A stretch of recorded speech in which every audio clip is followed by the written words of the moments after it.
এখানে আমাকে প্রমাণ করতে দিয়েছে 1 plus omega square equal to 0 আর ওমেগা কিউব ইকাল টু 1, যেখানে 1 ওমেগা আর ওমেগা স্কোয়ার হলো কিউব রুটস অফ ইউনিটি।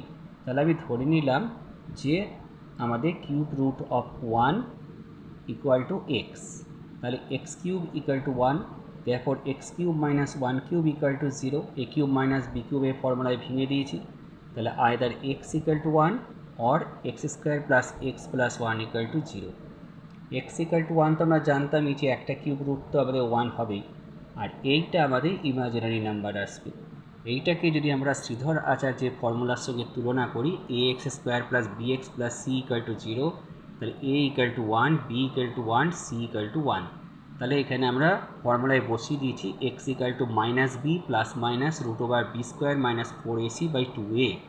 এই ফর্মুলাতে বসিয়ে আমরা যেটা পাচ্ছি যে এক্সের এই দুটো ভ্যালু পাচ্ছি, -1 প্লাস রুট ওভার -3/2, আর একটা হচ্ছে -1 মাইনাস রুট ওভার -3/2। এটা আমরা নিশ্চয়ই জানি রুট ওভার -1 মানে আই। তাহলে এইটা হয়ে গেল আমাদের দুটো ভ্যালু। তাহলে একটা ভ্যালুকে আমি যদি এখন ওমেগা ধরি প্লাসটাকে, তাহলে ওমেগা স্কোয়ার করলে দেখো যে আমাদের আরেকটা ভ্যালু চলে আসছে।